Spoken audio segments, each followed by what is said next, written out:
Hello, welcome back to the C-Trader Algorithmic Trading School for Beginners.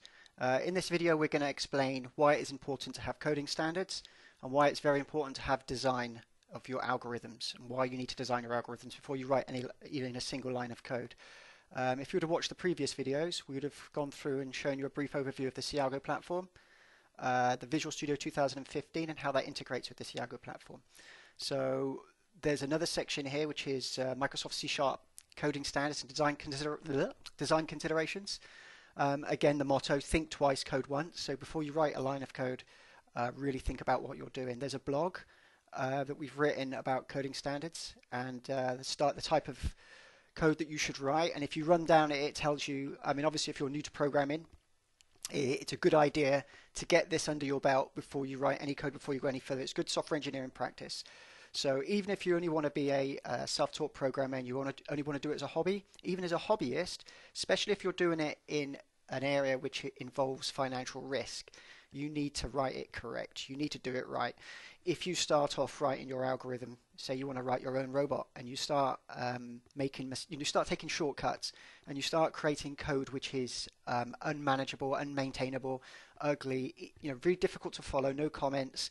It's going to introduce so many bugs. It's going to make it very difficult for yourself to maintain it and enhance it in the future.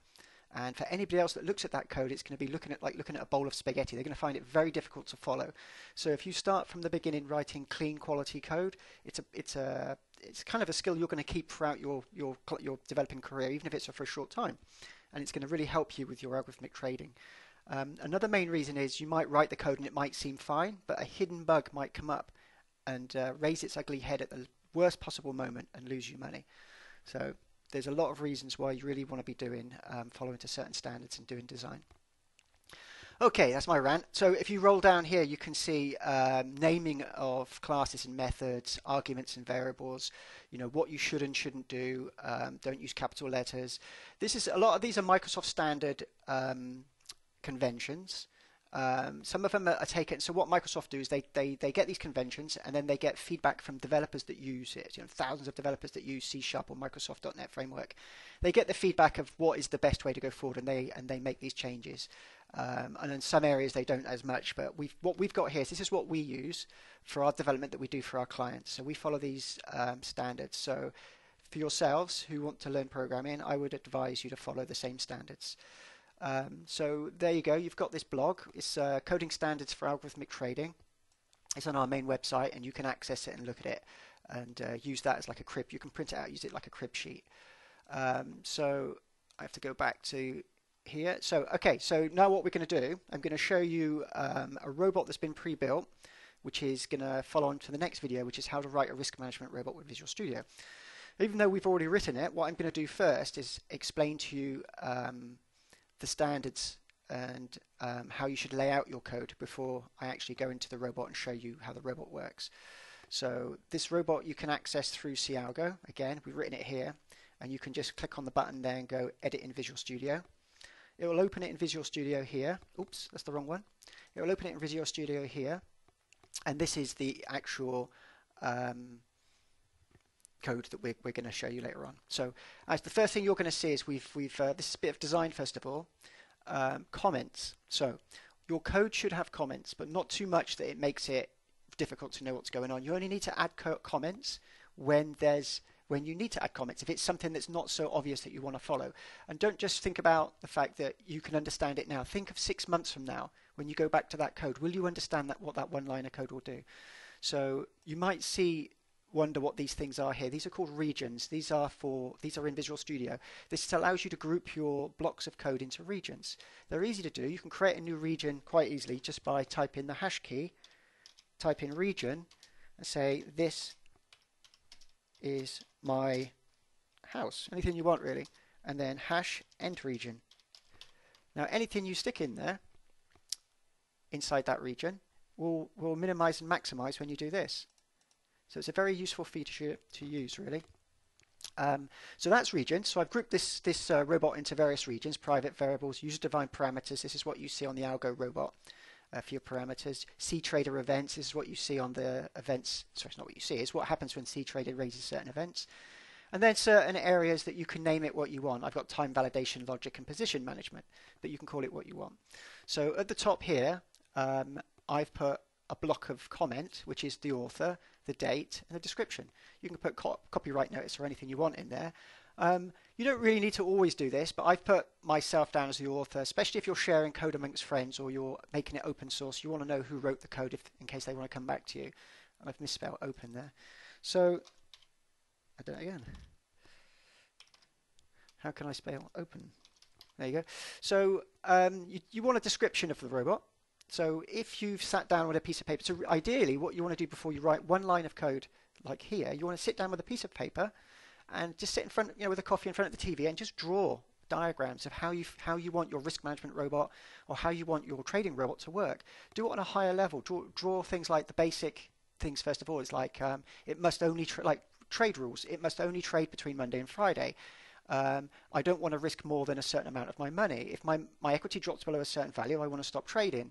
You can add all of this logic. You can say I want a dynamic stop loss. I want I don't know. I want all my trades to stop on a Friday afternoon at a certain time.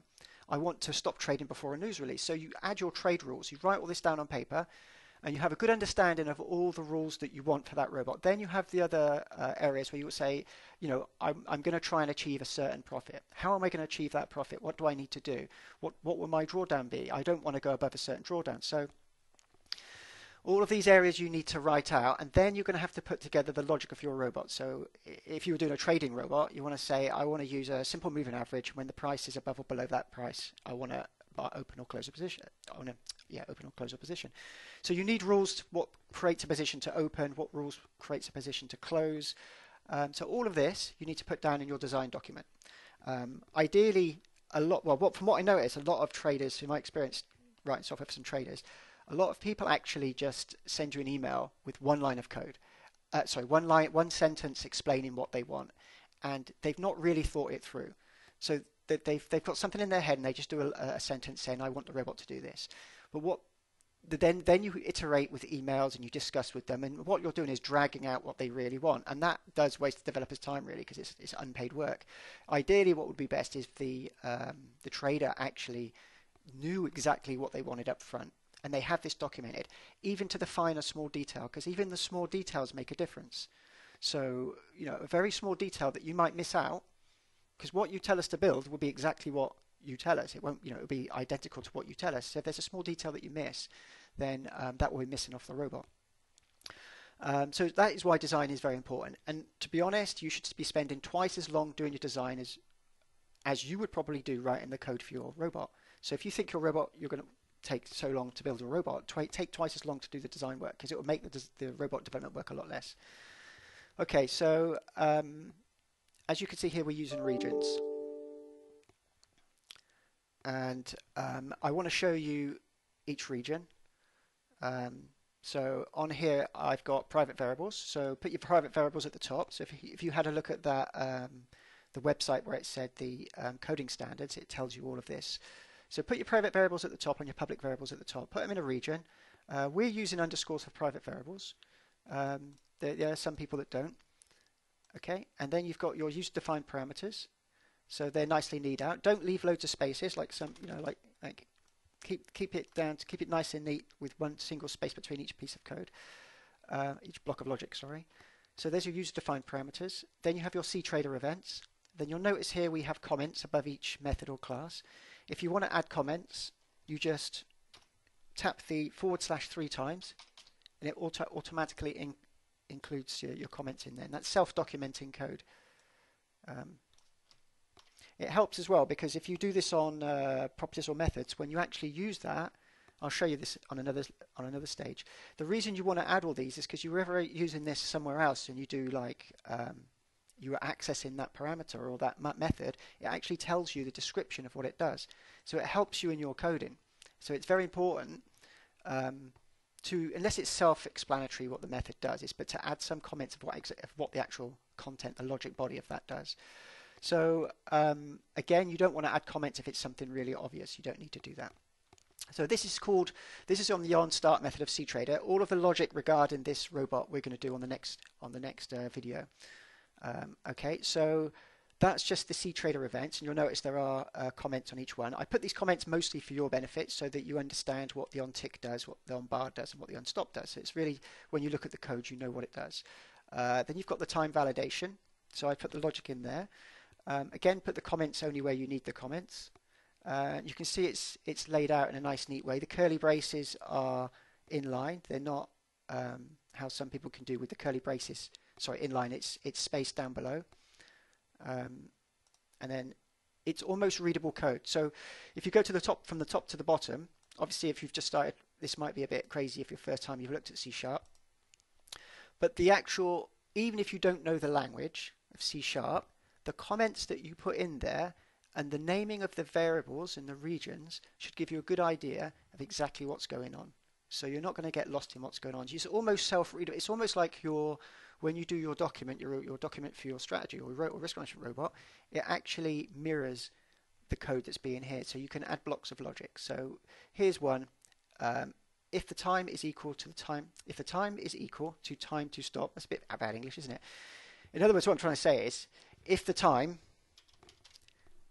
is, I put Friday, stop trading and close positions. If the time is a Friday, if the time is Friday, stop trading and close positions. So it's kind of, you put the comments down so they're plain English. And even though this is plain English down here, if this line of code was very complex to understand, you'd want you'd want an English version of what's going on, of nice and simple, what is actually going on, without having to decipher this code in here. You don't want to say this was a lot more complex down here than what's showing up there. I had some formulas and stuff. If you had a description here, one of your rules or one of your calculations in simple terms, it self-explains that line of code, and that's how you want to do it, really. You want to make it very readable all the way down. You didn't really need to do stop robot legs. It's obvious it's stopping. I'll also show you about tries and catches and exceptions as well later. Okay, that's how you should write your code in a nice, neat, understandable, readable, scalable. So again, in here we've got, you could have put something else in the other. The idea is to write your code so that it's extendable later on. You're future-proofing it so that later on you can extend it and it's not going to be very difficult to do. I'm just going to quickly show you now how you should not write your code. This is a bad code example where you can easily just put class 1 and there's no descriptions, no explanation of what's going on. There's lots of if-else statements. There's the actual, to understand what that is doing would be quite difficult. So this is just an example of how you should not write your code. C# is moved on in leaps and bounds, and it's made it a good business tool to understand, to write fast, easy code. And you've got to remember that somebody else might be looking at this. You might ask somebody else to develop this for you at a later date, and you might not pick this up for a year down the road. So you might write it, skip comments, don't even think about variable naming, make the code really complex. So, and then a year later you go back to it and you haven't got a clue what's going on. Spend a little bit more time now making sure you understand, a little bit more time now making sure that later on you can maintain and support it. That should always be on the back of your mind. It is maintenance, support and enhancements. How do you enhance it later on? These are very important factors. And if you do your design correct at the front, your coding will just fall into place. It will make it a lot easier. Okay, I hope you understood what I was trying to tell you. I think we've just about run out of time, and I hope you found that a little bit useful.